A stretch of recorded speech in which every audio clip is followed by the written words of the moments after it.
మధ్య భారతం దండకారణ్యం ఛత్తీస్గఢ్ అడవుల్లో కేంద్ర ప్రభుత్వం చేపట్టిన ఆపరేషన్ ఖగార్ను నిలిపివేయాలని పౌర హక్కుల రాష్ట్ర కార్యదర్శి నారాయణరావు కేంద్ర రాష్ట్ర ప్రభుత్వాలను డిమాండ్ చేశారు. ఆదివారం పెద్దపల్లి జిల్లా గోదావరికని ప్రెస్ క్లబ్ లో సీనియర్ జర్నలిస్ట్ డిఫెన్స్ ఫోర్స్ నాయకులు రాజేశం అధ్యక్షతన ఏర్పాటు చేసిన రాజ్యాంగ పరిరక్షణ సదస్సులో ఆయన ముఖ్య అతిథిగా హాజరై మాట్లాడారు. మధ్య భారతదేశంలోని దండకారణ్యంలో ఆపరేషన్ ఖగార్ పేరిట మావోయిస్టులను ఆదివాసీలను కేంద్ర ప్రభుత్వం హతమారుస్తుందని ఆవేదన చెందారు. ఈ విషయాన్ని రాష్ట్ర ప్రభుత్వాలు జోక్యం చేసుకోవాలని ఆయన కోరారు. అడవుల్లో జీవిస్తున్న ఆదివాసీలను వెళ్లగొట్టడానికి కేంద్ర ప్రభుత్వం కుట్రలు చేస్తుందని, ఆదివాసీలను లేకుండా చేసి అడవుల్లో ఉన్న అపారమైన ఖనిజ సంపదను బహుళజాతి సంస్థలకు అమ్ముకోవడానికి కేంద్ర ప్రభుత్వం చూస్తుందని ఆరోపించారు. దీనిని ప్రజలు, బుద్ధిజీవులు, మేధావులు, ప్రజా సంఘాల నాయకులు తిప్పికొట్టాలని పిలుపునిచ్చారు. అనంతరం రైతు సమస్యల సాధన సమితి రాష్ట్ర అధ్యక్షులు ముడిమడుగుల మల్లన్న మాట్లాడుతూ భారతదేశ సంపద మొత్తం 500 మంది చేతుల్లో ఉందని, దేశ పాలకులు పెట్టుబడిదారులకు కొమ్ము కాస్తూ దేశ సంపదని కొల్లగొడుతున్నారని ఆరోపించారు. రాజ్యాంగం కల్పించిన జీవించే హక్కు అందరికీ వర్తింపజేయాలని, కనీస సదుపాయాలైన కూడు, గుడ్డ, విద్య, వైద్యం, ఉపాధి మొదలైన సదుపాయాలు అందించాలని ఆయన కోరారు. తెలంగాణ రైతు సమస్యల సాధనా సమితి రాష్ట్ర ప్రధాన కార్యదర్శి రాజన్న మాట్లాడుతూ 5వ షెడ్యూల్, 6వ షెడ్యూల్ ప్రాంతాల్లో ఉన్న 1/70 యాక్ట్ ను పకడ్బందీగా అమలు చేస్తూ ఆదివాసీలకు రక్షణ కల్పించాలని అన్నారు. అటవీ సంపదను కాపాడుతున్న ఆదివాసీలపై దాడులు ఆపి అక్కడ నేల్కొల్పిన పోలీస్ క్యాంపులను ఎత్తివేయాలని ఆయన డిమాండ్ చేశారు. సమతా సైనిక దళ్ రాష్ట్ర నాయకులు మార్షల్ దుర్గం నగేష్ మాట్లాడుతూ మన దేశం 200 సంవత్సరాలకు పైగా బ్రిటిష్ సామ్రాజ్యవాదుల కబంధ హస్తాల్లో బందీ అయ్యి నిరంకుశత్వంతో, నియంతృత్వంతో, బానిసత్వంతో మగ్గిపోతుంటే ఎంతో మంది స్వాతంత్ర సమరయోధులు వారి ప్రాణాలను త్యాగం చేసి దేశానికి స్వాతంత్రం సిద్ధిస్తే దేశంలోని ప్రతి పౌరుడు స్వేచ్ఛ, సమానత్వం, సాభ్రాతృత్వంతో బ్రతకాలని, అందరికీ సమాన హక్కులు వర్తించే విధంగా డాక్టర్ బిఆర్ అంబేద్కర్ భారత రాజ్యాంగాన్ని సార్వసత్తాక, సార్వభౌమ, సామ్రాజ్యవాద, ప్రజాస్వామ్య, లౌకిక, గణతంత్ర రాజ్యాంగంగా రూపొందించినప్పటికీ ఈ దేశ పాలకులు 78 సంవత్సరాల స్వాతంత్ర దేశంలో పెట్టుబడిదారులకు, దళారులకు కొమ్ము కాస్తూ భారత రాజ్యాంగాన్ని మార్చే కుట్రలో ఉన్నారని ఆవేదన చెందారు.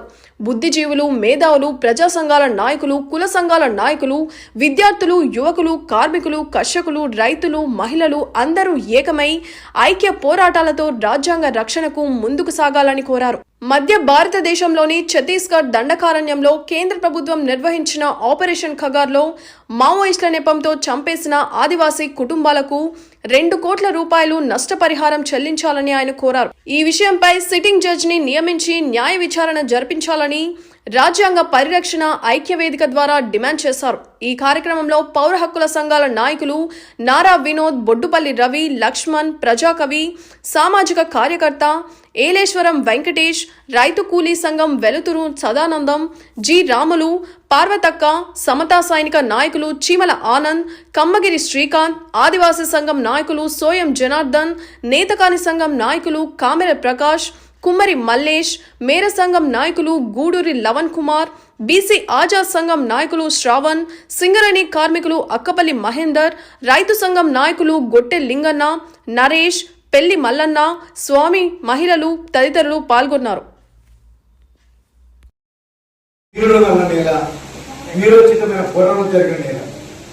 ఇక్కడ ఎన్నో సంఘటనలు జరిగాయి. ఎంతో మంది కార్మికులు తమ ప్రాణాన్ని తృణప్రాయంగా అర్పించారు. అసలు ఎన్నో సమస్యలు మనం సాధిస్తున్నాం. అసలు కోర్ ఇండియా లిమిటెడ్ లో లేని హక్కును కూడా సింగరేణి కార్మికులు సాధిస్తున్న ఈ గోదావరి పట్టణంలో మనం ఇప్పుడు మాట్లాడుతున్నాం. ఈ మాట్లాడుకునే సందర్భం ఇంకొకటి కావచ్చు, కానీ దీనికి ఉన్న చరిత్ర అనేది మనం ఎవరు కూడా తలపోసినా కానీ లేదు గుర్తు తెచ్చుకున్నా కానీ మనందరం కూడా ఒకసారి ఒక గగురుపాటు గుర్తవుతాం.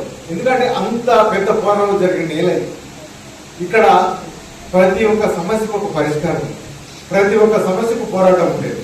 అసలు ఎవ్వరు కూడా ఏ చిన్న కార్మికులు కూడా చివరికి ఎట్ల పడ్డ కార్మికులు కూడా ఖచ్చితంగా పర్మనెంట్ చేసుకునే పోరాటం జరిగింది.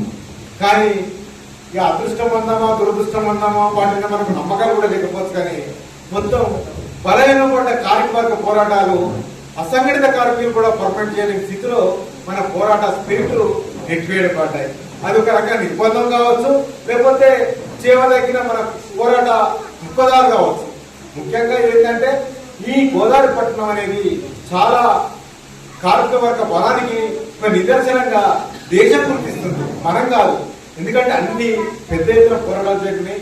దాన్ని మనం దృష్టిలో పెట్టుకునే క్రమం లోపల ఇంకా కూడా పోరాటాలు చేయాల్సిన అవసరం ఉంది.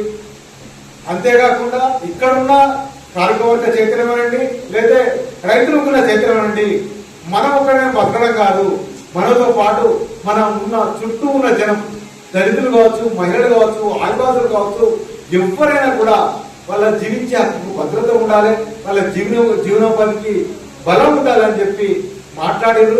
దానికి మద్దతుగా మనందరం మాట్లాడతాం, బుద్ధిజీవులు మాట్లాడతారు, ప్రజాస్వామికవాదులు మాట్లాడతారు. అందరం కూడా ఆ రకంగా మాట్లాడడం కోసమే ఈరోజు ఒక చిన్న అంశం, నిజంగా మన రాజ్యాంగం ప్రజాస్వామికంగా పనిచేస్తుందా, అమలు అవుతుందా, లేదా నిజంగానే ప్రమాదంలో ఉందా, మనకున్నటువంటి మౌలిక హక్కులు, ప్రాథమిక హక్కులు, భావ ప్రకటన స్వేచ్ఛ కావచ్చు, సభ పెట్టుకునే హక్కు కావచ్చు, ఏదైనా సరే నిజంగా అమలు అవుతున్నాయా, అమలు కాకుండా మన మీద నిబంధన జరిగి మనం ఏమీ చేయలేని ఒక అసహాయ స్థితికి నెట్టవేయబడుతున్నామా? దీని నుంచి మనం చాలా విషయాలు తెలుసుకోవాలి.